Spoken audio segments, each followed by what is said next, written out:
All right, well, welcome back again. And recently we did a video on empathy, and we talked about in that video what is empathy and how to utilize empathy. And today we're going to talk about healthy boundaries, healthy emotional boundaries when offering empathy. So stay tuned.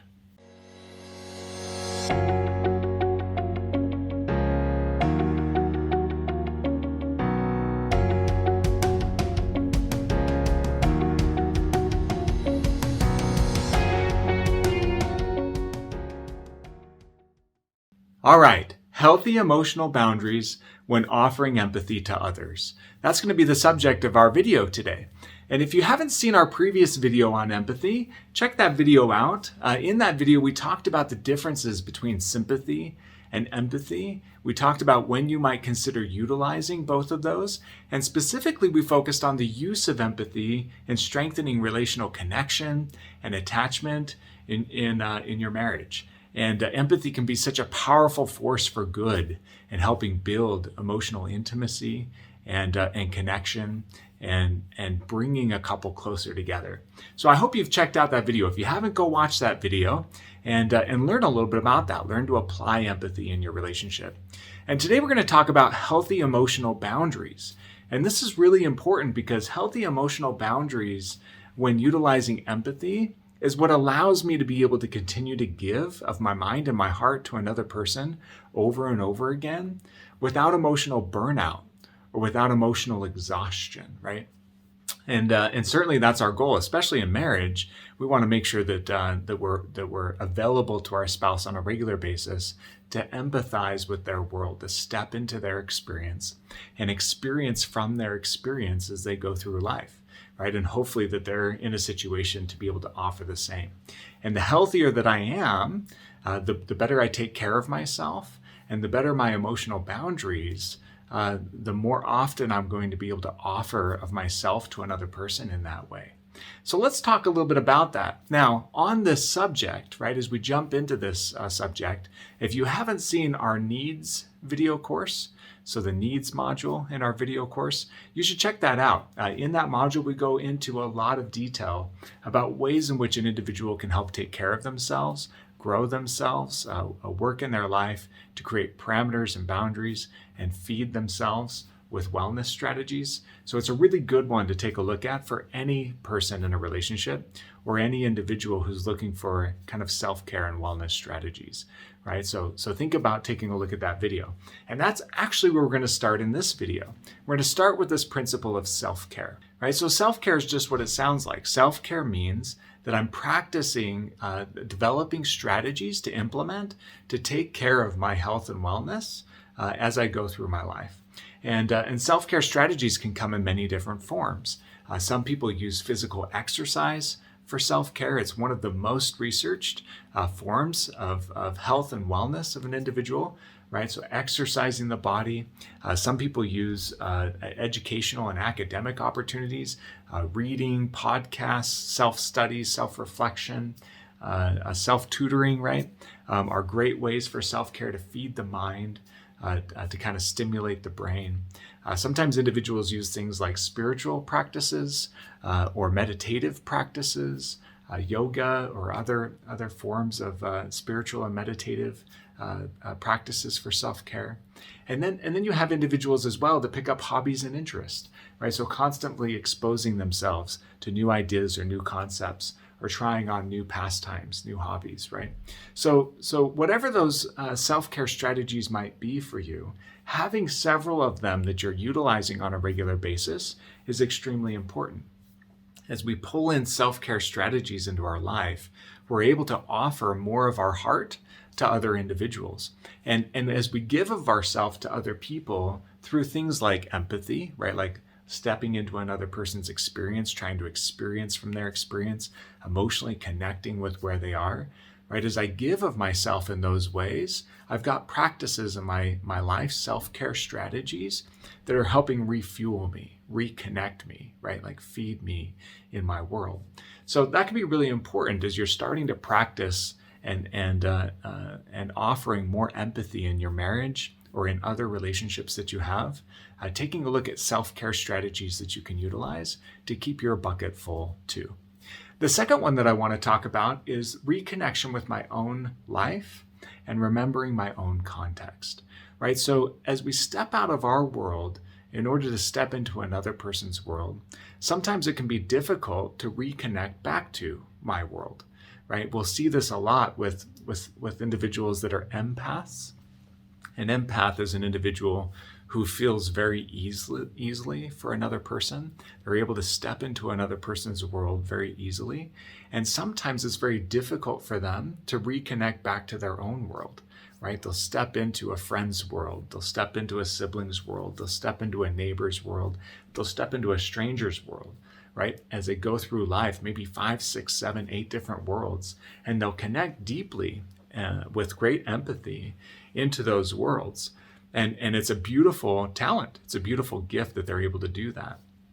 The problem can become, the more I step into another person's world, the more difficult it can sometimes be to reconnect back to mine, right? So instead of being in my moment, experiencing my day, right, interacting with the relationship right in front of me, I'm in the back of my mind ruminating about the neighbor and the friend and the stranger and the sibling, right, that I might have interacted with that day. And I'm stuck in their experiences and their worlds. I'm emotionally kind of invested in their worlds. So this reconnecting back to myself and my own life context is super important, right? This ability to step out of, it's just as important as the ability to step into another person's world, is the ability to step back out and reconnect with mine. And something that you can do to practice that stepping back out and reconnecting with yours is mindfulness. Right, so lots of information has been put out there about mindfulness, but it just means, right, that I might pause for a moment in a meditative way and say, okay, I want to notice my surroundings, the noises that are around me, the sights that are around me, right, the textures that are around me, the smells that are around me. I want to use my senses to kind of connect with the here and now in my world. And I want to remind myself of my context, right, who I am, who's meaningful to me, right? Like the things that I need to get done in this day, the important things in my world, to kind of bring myself back mindfully and then contextually, right? To reconnect with those things that are in my world so that I can step out of empathy when I need to for self-care purposes, for running my life, for connecting in my relationships, and then step back into empathy when the moment permits, right?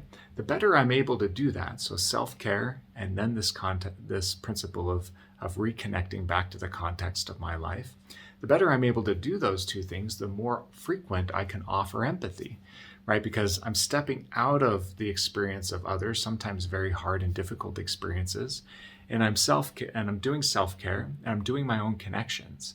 And then I'm able to step back in with renewed energy and versus this kind of overextending myself all the time. So that's the second one. The third strategy that I would consider is gratitude. Gratitude is so powerful because it allows me to think about all the things that are in my world that bring joy and light and happiness to my life, right? It reminds me of all the good. And sometimes when we're offering a lot of empathy to others, we're connecting in places that are hard and are dark and are difficult and are frustrating and are irritating, right? And we already have those that we go through in our own life, and now we're sharing in those experiences with another person. So you can imagine how that can compound the difficulty in my world and maybe sometimes jade my view. It can sometimes start to get difficult for me to realize there is still so much good in the world, even though I'm connecting quite frequently with so much that's irritating or frustrating or full of grief or sadness, right? So it's good to kind of reflect back and make an accounting of those things that I'm grateful for, those things that are blessings. And you can even exercise this concept each day by just challenging yourself before you go to bed to identify 5 positive things that occurred today, 5 things that were beautiful, 5 things that were a blessing, right? To kind of make an accounting of that day over day over day, just to make sure you're stepping back into gratitude, you're stepping back into hope, you're stepping back into light when you've spent so much time in some heavy. This is a really important part of being a therapist. As I interact with colleagues and as I apply in my own world right, in my own life, that as a therapist, we interact with individuals who are in pretty tough places most of our day.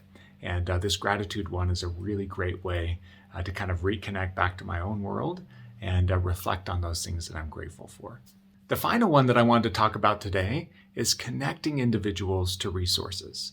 Now, the reason that this one is important for us to consider is because as we step into another person's world to offer empathy, there will sometimes be unanswered and unfinished business there, right? They're going through something difficult like grief, let's say.